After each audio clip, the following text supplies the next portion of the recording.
বাংলাদেশের সর্বশেষ গুরুত্বপূর্ণ আপডেট সংবাদে আপনাকে স্বাগত। শুরুতেই সংবাদ শিরোনাম, পরে বিস্তারিত। শুরুতেই জানাবো, মতের পার্থক্য থাকলেও আমরা একই পরিবারের সদস্য ও প্রধান উপদেষ্টা। বাংলাদেশের মানুষের ভিন্ন ভিন্ন মত বা ধর্ম থাকতে পারে, তবে আমরা সবাই একই পরিবারের সদস্য বলে মন্তব্য করেছেন অন্তর্বর্তীকালীন সরকারের প্রধান উপদেষ্টা অধ্যাপক ডক্টর মোহাম্মদ ইউনূস। আজ রাজধানীর ফরেন সার্ভিস একাডেমিতে ধর্মীয় নেতাদের সঙ্গে বৈঠকের পর এই বক্তব্য করেছেন তিনি।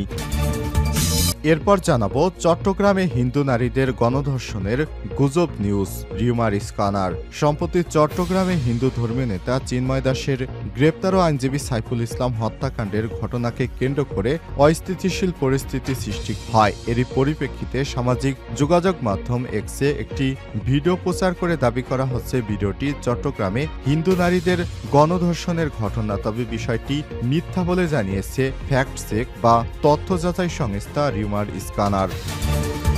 এদিকে জামালপুরে ধান চাল সংগ্রহ অভিযান শুরু। জামালপুরে সরকারিভাবে ধান চাল সংগ্রহ অভিযান শুরু হয়েছে। আর সকালে সিংহজানি খাদ্য গুদামে এই কার্যক্রমের উদ্বোধন করেন অতিরিক্ত জেলা প্রশাসক ইফতেখার ইউনূস। জানাবো, ভারত বাংলাদেশের মানুষের উপর যুদ্ধ চাপিয়ে দেওয়ার ষড়যন্ত্র করছে। ইসলামী আন্দোলন বাংলাদেশের সিনিয়র নায়েবে আমির মুফতি সৈয়দ মোহাম্মদ ফয়জুল করিম শাইখে চরমোনাই বলেছেন, ভারত বাংলাদেশের মানুষের উপর যুদ্ধ চাপিয়ে দেওয়ার হীন ষড়যন্ত্র করছে। ব্রিটিশ ও পাকিস্তানিরা ষড়যন্ত্র করে টিকতে পারেনি, ভারতও কোনো ষড়যন্ত্র করে টিকতে পারবে না। জানাবো, বাংলাদেশিদের উপর থেকে নিষেধাজ্ঞা তুলে নিল ভারতের ত্রিপুরা রাজ্যের ATHROA। বাংলাদেশি ভ্রমণকারীদের জন্য হোটেল বুকিং এবং রেস্টুরেন্টে খাবার সরবরাহ করা হবে না বলে সিদ্ধান্ত নিয়েছিল ত্রিপুরার হোস্টেল রেস্টুরেন্টের মালিকেরা, তবে এই সিদ্ধান্ত থেকে আজ তারা সরে যাওয়ার ঘোষণা দিয়েছে। খবর দা হিন্দু। এবং সর্বশেষ জানাবো, যুক্তরাষ্ট্রের 13 প্রতিষ্ঠানের উপর নিষেধাজ্ঞা দিচ্ছে চীন। যুক্তরাষ্ট্রের 13টি সামরিক প্রতিষ্ঠানের উপর নিষেধাজ্ঞা আরোপ করতে যাচ্ছে চীন। আজ দেশটির এমন সিদ্ধান্তের কথা জানিয়েছে তাইওয়ান। যুক্তরাষ্ট্রে অস্ত্র বিক্রির প্রতিবাদে চীন এমন পদক্ষেপ নিতে বাধ্য হল। খবর রয়টার্সের। প্রিয় দর্শক, এতক্ষণ শুনছিলেন সংবাদ শিরোনাম, এবারে বিস্তারিত। তবে তার আগে বন্ধুরা, অনুরোধ থাকবে এই সংবাদটিতে একটি লাইক দিন। এই চ্যানেলে আপনি নতুন হয়ে থাকলে আমাদের সংবাদটি দেখতে দেখতে চ্যানেলটি সাবস্ক্রাইব করে রাখুন। কমেন্ট করে আপনার মূল্যবান মতামত জানিয়ে দিন বন্ধুরা, আপনি বিশ্বের কোন দেশ থেকে বা বাংলাদেশের কোন স্থান থেকে আমাদের সংবাদটি দেখছেন এবং শুনছেন। এবারে বিস্তারিত। মতের পার্থক্য থাকলেও আমরা একই পরিবারের সদস্য, প্রধান উপদেষ্টা। বাংলাদেশের মানুষের মতের পার্থক্য থাকলেও বাংলাদেশের সব মানুষ একই পরিবারের সদস্য বলে মন্তব্য করেছেন অন্তর্বর্তীকালীন সরকারের প্রধান উপদেষ্টা অধ্যাপক ডক্টর মোহাম্মদ ইউনূস। আজ বিকেলে রাজধানীর ফরেন সার্ভিস একাডেমিতে ধর্মীয় নেতাদের সঙ্গে বৈঠকের পর এমন মন্তব্য করেছেন তিনি। ডক্টর ইউনূস বলেন, আমরা সবাই একই পরিবারের সদস্য, ধর্মবর্ণ থাকবে, মতবিরোধ থাকবে, কিন্তু আমরা পরস্পরের শত্রু নই। আমাদের জাতীয়তা পরিচয়ের প্রশ্নে এক জায়গায় চলে আসি, আমরা বাংলাদেশি একই পরিবারের সদস্য। এ সময় তিনি বলেন, শপথ নেওয়ার পর থেকেই শুনতে আরম্ভ করলাম সংখ্যালঘুদের উপর নির্যাতন হচ্ছে, তখন মনটা খারাপ হয়ে গেল।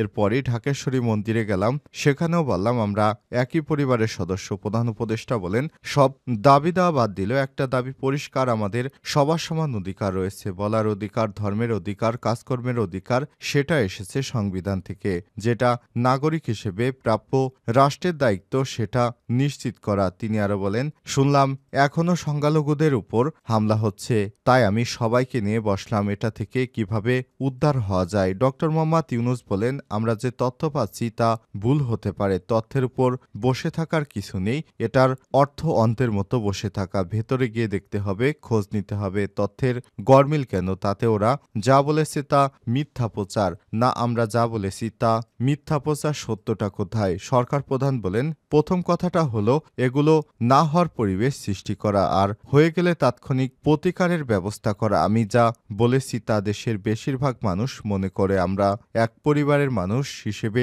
সামগ্রিকভাবে দায়িত্ব পালন করতে পারি, এখানে তথ্য প্রতিকার হলো বড় বিষয়। চট্টগ্রামে হিন্দু নারীদের গণধর্ষণের গুজব, রিউমার স্ক্যানার। সম্প্রতি চট্টগ্রামে হিন্দু ধর্মীয় নেতা চিন্ময় দাসের গ্রেপ্তার ও আইনজীবী সাইফুল ইসলাম হত্যাকাণ্ডকে কেন্দ্র করে অস্থিতিশীল পরিস্থিতি সৃষ্টি হয়। এর পরিপ্রেক্ষিতে সামাজিক যোগাযোগ মাধ্যম টুইটারে একটি ভিডিও প্রচার করে দাবি করা হয় ভিডিওটি চট্টগ্রামে হিন্দু নারীদের গণধর্ষণের ঘটনার। তবে এটি ভিন্ন ঘটনার ভিডিও বলে জানিয়েছে ফ্যাক্ট চেক বা তথ্য যাচাই সংস্থা রিউমার স্ক্যানার। বৃহস্পতিবার এক প্রতিবেদনে সব তথ্য নিশ্চিত করে সংস্থাটি বলছে, রিউমার স্ক্যানার টিমের অনুসন্ধান থেকে জানা যায় আলোচিত ভিডিওটি চট্টগ্রাম হিন্দু নারীদের গণধর্ষণের কোনো ঘটনা নয়, বরং গত ২৯শে নভেম্বর ভিন্ন ঘটনার একটি ভিডিওতে ওই দাবিতে ইন্টারনেটে প্রচার করা হচ্ছে। এ বিষয়ে অনুসন্ধানে আলোচিত ভিডিওটি পর্যালোচনা করে দেখা যায় ভিডিওতে নারীদের ধর্ষণ সম্পর্কিত কোনো তথ্য প্রমাণ পায়নি রিউমার স্ক্যানার। সংস্থাটি বলছে আলোচিত দাবিটি যাচাই প্রাসঙ্গিক কি ওয়ার্ড সার্চের মাধ্যমে সন্দীপ টিভি নামের একটি ইউটিউব চ্যানেল গত ২৯শে নভেম্বর চট্টগ্রামে বান্ডেল রোড পাথরঘাটা কোতোয়ালিতে টানটান উত্তেজনা শীর্ষক শিরোনামে প্রকাশিত আলোচিত ভিডিওটি খুঁজে পাওয়া যায়। ভিডিওতে উল্লেখ করা বিস্তারিত বিবরণী থেকে জানা যায় ভিডিওটি গত ২৯শে নভেম্বর চট্টগ্রামের কোতোয়ালি থানার পাথরঘাট বান্ডেল রোড এলাকার। এছাড়াও একাধিক ফেসবুক পোস্ট সূত্র থেকে এই ভিডিওটি গত ২৯শে November Chittagong Patharghat bundle road এলাকার বলে জানা গেছে। তারা জানায় পরবর্তী অনুসন্ধানে চট্টগ্রামে স্থানীয় গণমাধ্যম সি ভয়েস ২৪-এর ওয়েবসাইটে গত ২৯শে নভেম্বর পাথরঘাটার উত্তেজনা শান্ত করল আইনশৃঙ্খলা বাহিনী শীর্ষক শিরোনামে প্রকাশিত একটি প্রতিবেদন খুঁজে পাওয়া যায়। প্রতিবেদন থেকে জানা যায় অ্যাডভোকেট সাইফুল ইসলাম হত্যার ঘটনায় চট্টগ্রামের পাথরঘাটায় গত ২৯শে নভেম্বর চট্টগ্রাম জুমার নামাজের পর প্রতিবাদ মিছিল অনুষ্ঠিত হয়। মিছিল চলাকালে দুই পক্ষের মধ্যে উত্তেজনাকর পরিস্থিতি সৃষ্টি হয়। ঘটনাস্থলে উপস্থিত এক প্রত্যক্ষদর্শী জানায় জুমার নামাজের পরে একদল লোক কালীবাড়ি মন্দিরের সামনে জড়ো হয়। খবর পেয়ে আরেক পক্ষের লোকজনও সেখানে জড়ো হয়। পরে ঘটনাস্থলে পুলিশ ও সেনাবাহিনী এসে উভয় পক্ষকে শান্ত করে। জামালপুরে ধান চাল সংগ্রহ অভিযান শুরু। জামালপুরে সরকারিভাবে ধান চাল সংগ্রহ অভিযান শুরু হয়েছে আজ। সিংহজানি খাদ্য গুদামে কার্যক্রমের উদ্বোধন করেন অতিরিক্ত জেলা প্রশাসক ইফতেখার ইউনুস।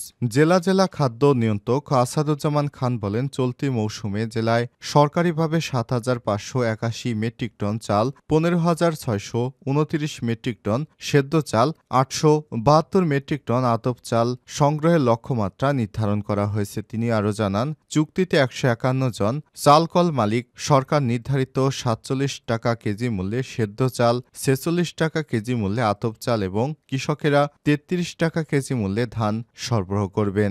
একজন কৃষক সর্বোচ্চ ৩ টন ধান সরবরাহ করতে পারবেন। এ সময় উপস্থিত ছিলেন জেলা খাদ্য নিয়ন্ত্রক আসাদুজ্জামান খান, উপজেলা খাদ্য নিয়ন্ত্রক জিনাত শামসুন্নাহার সুলতানা ও সিংহজানি খাদ্য গুদামে এসএমও ইসরাত আহমেদ, মিল মালিক ও কৃষকেরা।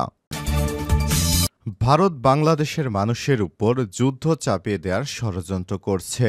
ইসলামী আন্দোলন বাংলাদেশের সিনিয়র নায়েবে আমির মুফতি সৈয়দ মোহাম্মদ ফয়জুল করিম শাইখে চরমোনাই বলেছেন, ভারত বাংলাদেশের মানুষের উপর যুদ্ধ চাপিয়ে দেওয়ার ষড়যন্ত্র করছে। ব্রিটিশ ও পাকিস্তানিরা ষড়যন্ত্র করে টিকতে পারেনি, ভারতও ষড়যন্ত্র করে টিকতে পারবে না। বাংলাদেশকে নিয়ে ভারতের বক্তব্য আন্তর্জাতিক আইনের পরিপন্থী বলে তিনি বলেন।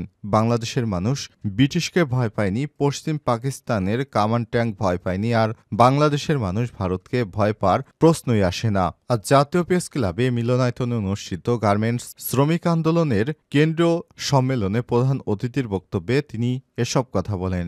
সংগঠনের কেন্দ্রীয় সভাপতি হারুনুর রশিদ এর সভাপতিত্বে সম্মেলনের বক্তব্য রাখেন ইসলামী শ্রমিক আন্দোলন বাংলাদেশের কেন্দ্রীয় সভাপতি আলহাজ মোহাম্মদ আমিনুল ইসলাম, সহকারী সেক্রেটারি এইচ.এম. রফিকুল ইসলাম, আলহাজ মোহাম্মদ হায়দার আলী, হাফেজ সাদাত হোসেন, মোহাম্মদ মাহবুব আলম প্রমুখ। মুফতি সৈয়দ রেজাল করিম ফয়জুল করিম বলেন, শ্রমের বিনিময়ে ন্যায্য মজুরি পাওয়ার জন্য শ্রমিকেরা আন্দোলনে নামতে বাধ্য হচ্ছে।